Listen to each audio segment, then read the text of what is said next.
We are starting with chapter 9 of plus 1 business studies, and we're going to talk about today small business and entrepreneurship development. What is a small business and how do we define small business, and what measurement has government taken to actually to develop the small scale business, or to talk about the small scale business, and how entrepreneurship development has actually contributed to the economic growth. We're going to discuss few of these things in this chapter. Starting with the first thing we need to know is there are some parameters to define small scale industry. These have been given by the government of India. Talking about the parameters, we need to talk about the capital investment, power consumed, value of output, volume of output. So these are some and number of people employed. So when we talk about these parameters, what I have done is I've made a comparative analysis of small scale industries with large scale industries on the basis of these parameters. And once we are able to understand the difference between the two, we are able to understand that these parameters are important for understanding the small scale industries. All parameters have their own set of limitation. None of the parameters are 100% assurance of giving the definition, but yes, they actually help in defining the small scale industries in a better manner. Starting with the small scale industries and the parameters. First is number of persons employed. In small scale it is less, in large scale it is more. Capital investment, small scale it is less, and in large scale it is more. Volume of output, in small scale it is less, in large scale it is more. Value of output, in small scale it is less, in large scale it is more. When we talk about power consumed, in small scale it is less, and large scale it is more. So next, coming to the definition of the small scale industry, the government of India describes small scale industries on the basis of investment in plant and machinery. So on the basis of these parameters, this definition has been given, that how much is the investment in plant and machinery. So in India, what we have is we have 8 subgroups. In India, the village and small industry sector consists of both traditional and modern small scale industries, and this industry has, or this sector has, 8 subgroups.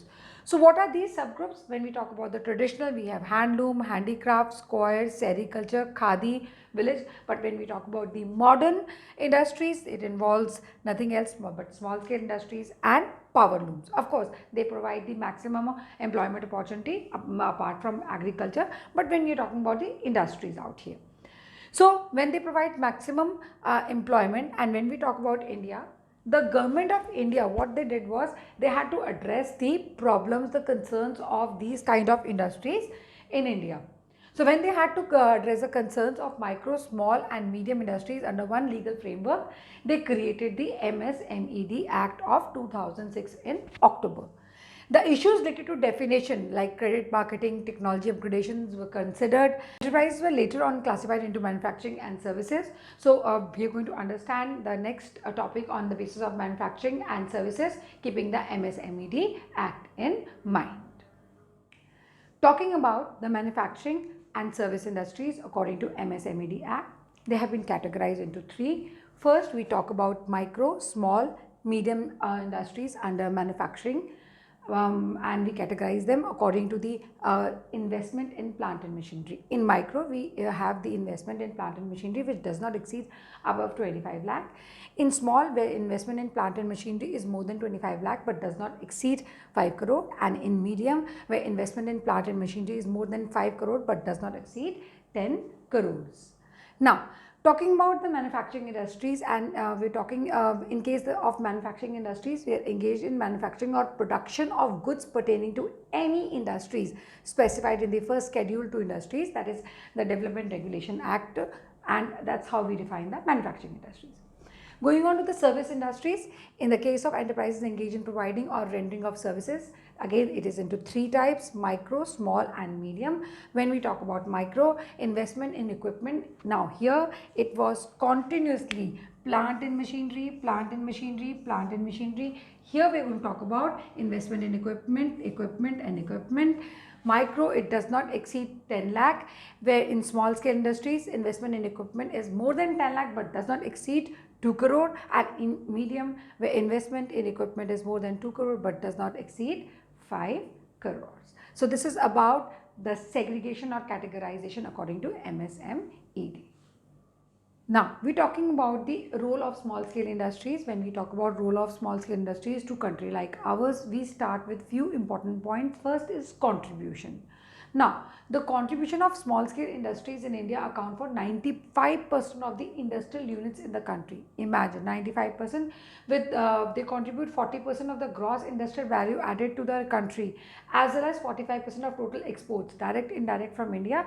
Rest 10% is others, which includes export of value with to do with the handloom and other kind of products. So that's the contribution of small scale industry to our nation. Then we talk about employment generation. Small scale industries are the second largest employees of human resource after agriculture. Yes, India being a labor intensive, we concentrate on getting employment opportunities for the labor.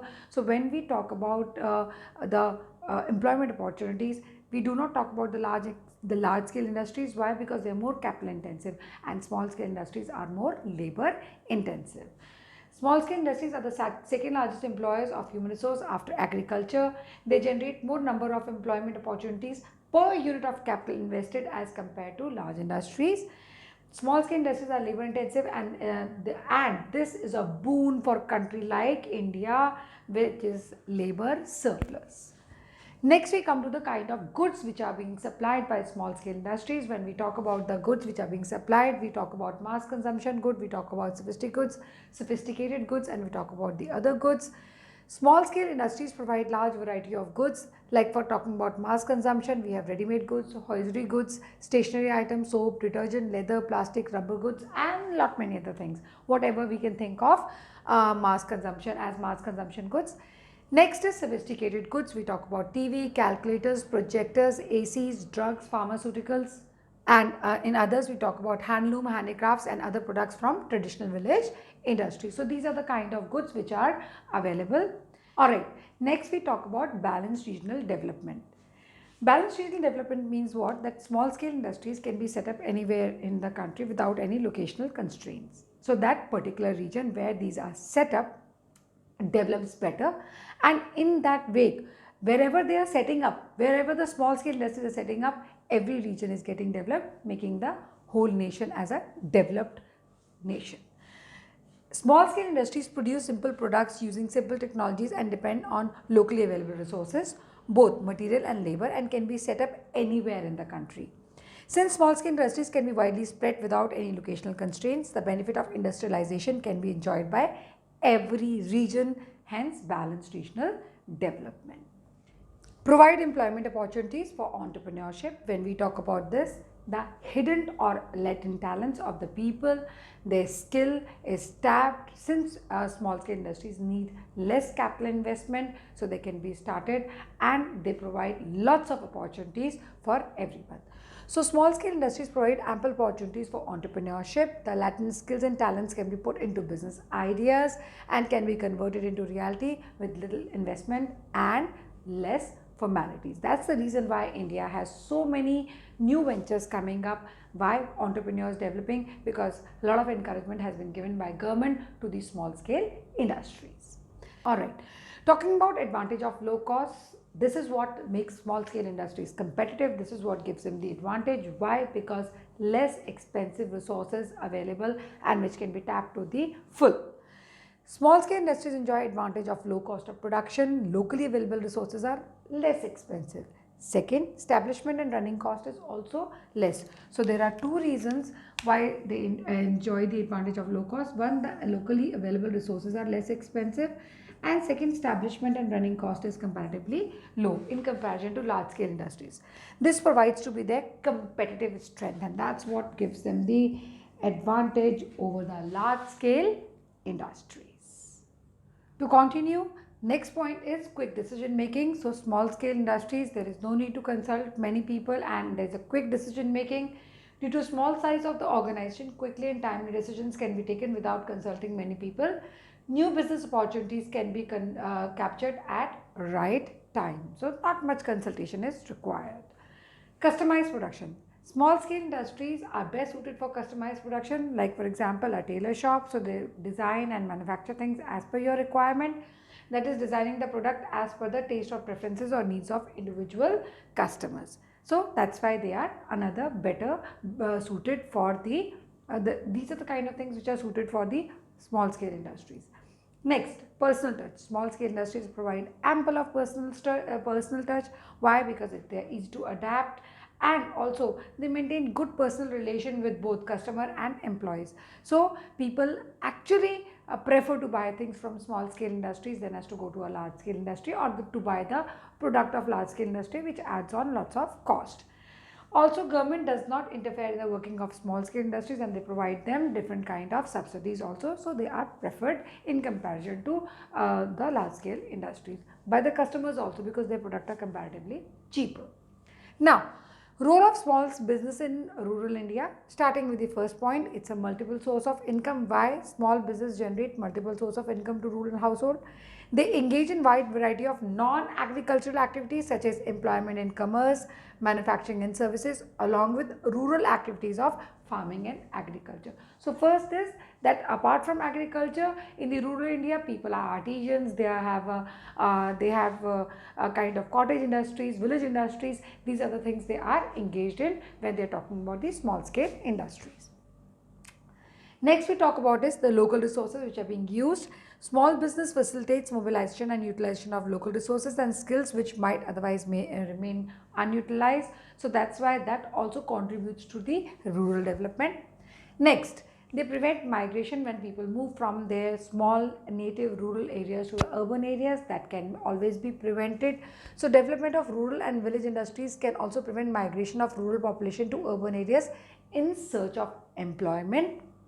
Next is reduction in inequalities.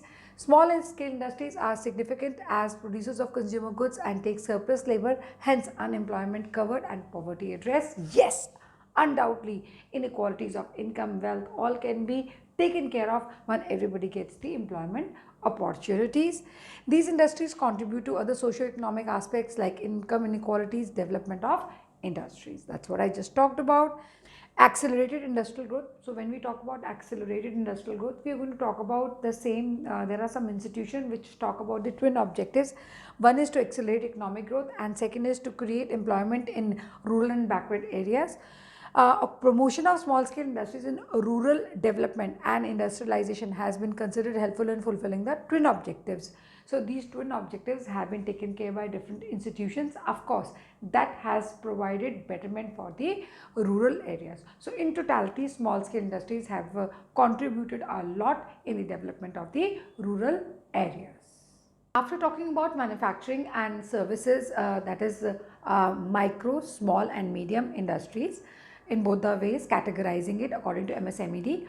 Let's understand what are village industries and what are cottage industries. Now when we talk about village industries, these have been defined as industry located in the rural areas which produce any goods or render any kind of services with or without use of power.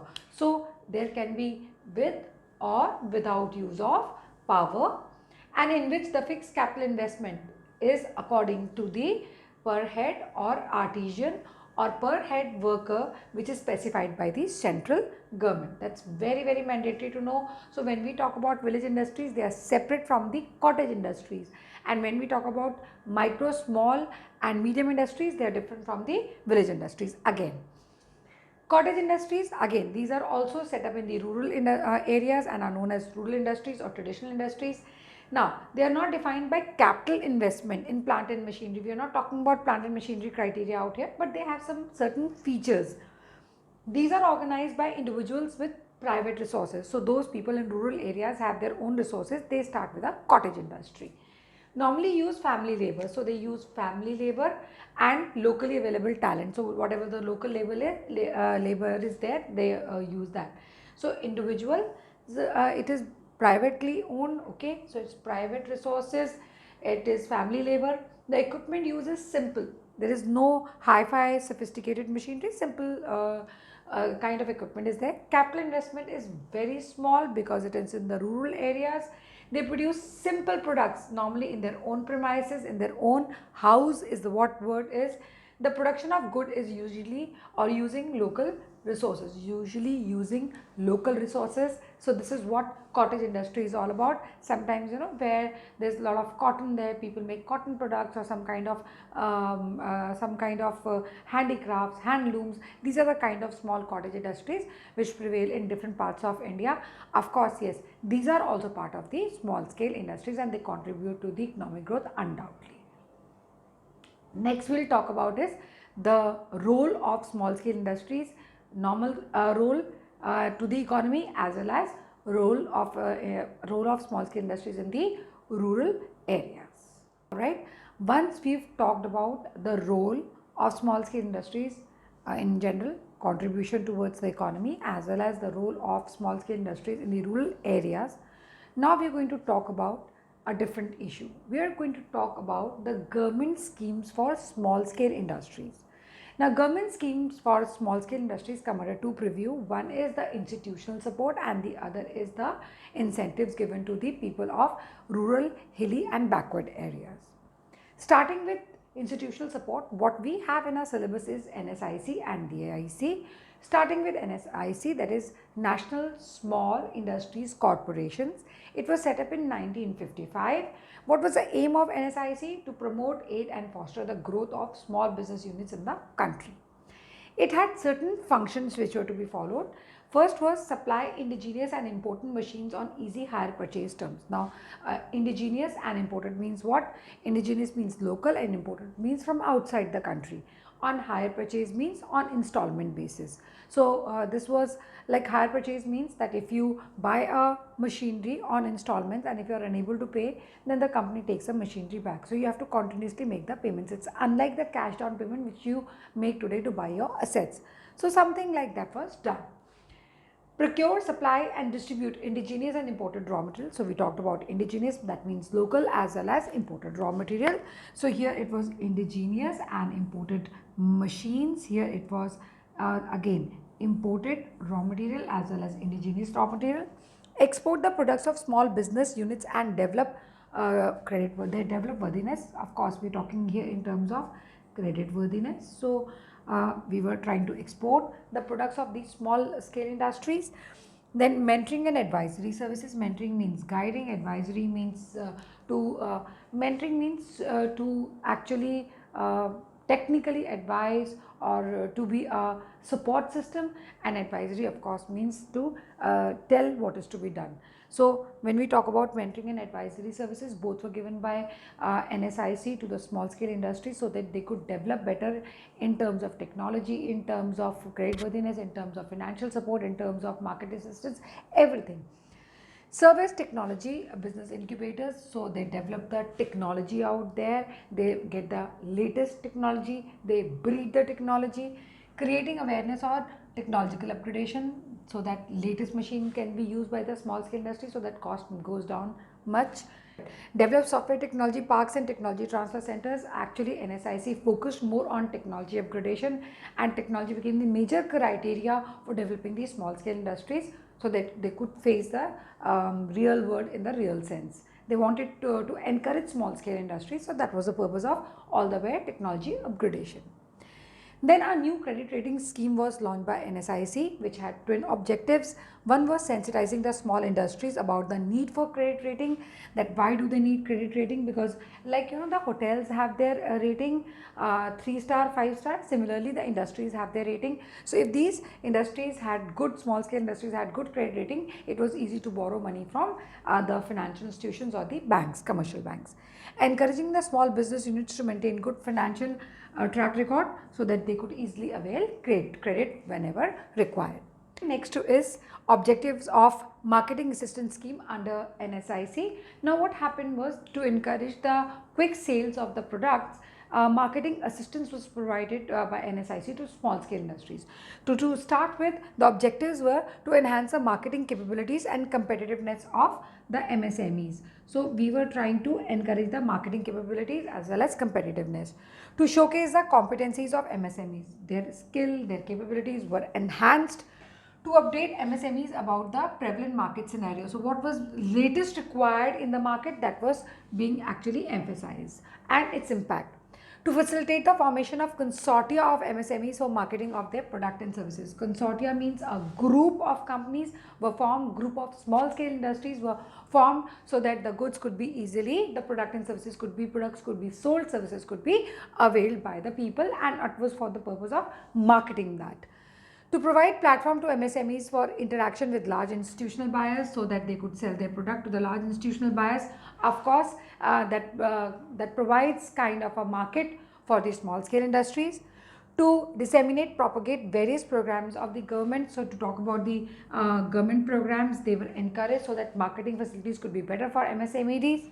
Then to enrich the marketing skills of micro, small and medium entrepreneurs.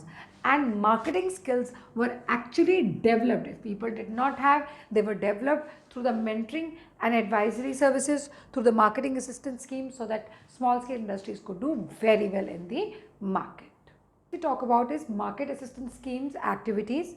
It talked about international exhibition and trade fairs. It talked about domestic exhibitions, that is within India. It talked about supporting of co-sponsoring of exhibition organized by organizations and industry. Then it talked about buyers and sellers meet, and also talked about campaigns and marketing promotion events. Now let's read it through. What were the activities under marketing assistance scheme? Organizing international technology exhibition in foreign countries by NSIC and participation in international exhibition and trade fairs. Then organizing domestic exhibition and participation in exhibition trade fairs within India. Support for co-sponsoring of exhibitions organized by other organizations or industries. Then associations or agencies. Then buyer sellers meet, and intensive campaigns and marketing promotion events. Talking about other supports activities, first was development of display centers, show windows and hoardings for promoting goods and services. So there was for promotion, and you had to put display cards, hoardings, etc. Then printing of literature, brochures and catalogs and CDs and short films for providing information to people about the MSMEs, and that is through NSIC. Develop website portals, of course, of the small companies. Develop advertising and publicity material.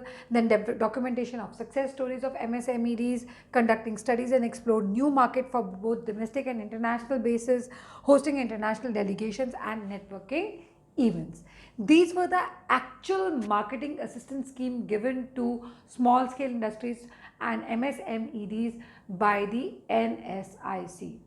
Next institution which supported the small scale industries or under the scheme of MSMED was DIC, District Industrial Center, which was launched on 1st May 1978. The aim was to provide all services and support facilities to the entrepreneurs. Now you know already who are the entrepreneurs.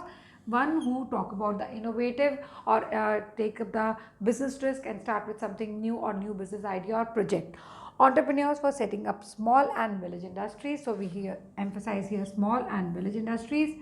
Activities undertaken, first was identification of suitable schemes for the basic development of small scale industries and MSMEs. Then preparation of feasibility reports, whether they were profitable or technology was available or not, or finances were available or not. Third was arranging for credit, machinery and equipment. So this was very essential. That was done through DICs. Then providing raw material and other extension services, which was again provided by DICs. That is DIC, emerged as a focal point for economic and industrial growth at district level. All these activities were taken up at district level, and it helped to develop rural artisans, skilled craftsmen and handloom operators. So this turned out to be, this institutional support turned out to be excellent for MSMEs and small scale industries. Now, second point we had to talk about was, this is institutional support. Second thing we had to talk about the incentives given.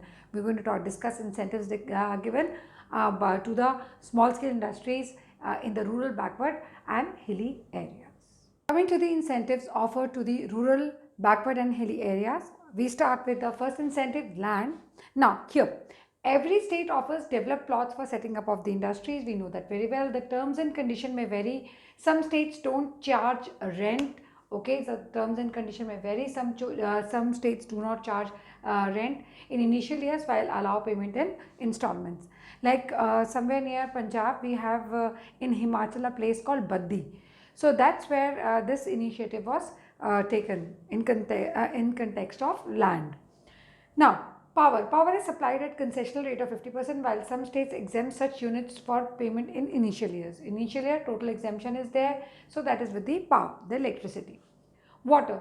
Water is supplied on a no profit, no loss basis or with 50% concession or exemption from water charges for a period of 5 years. So you have 5 years total exemption.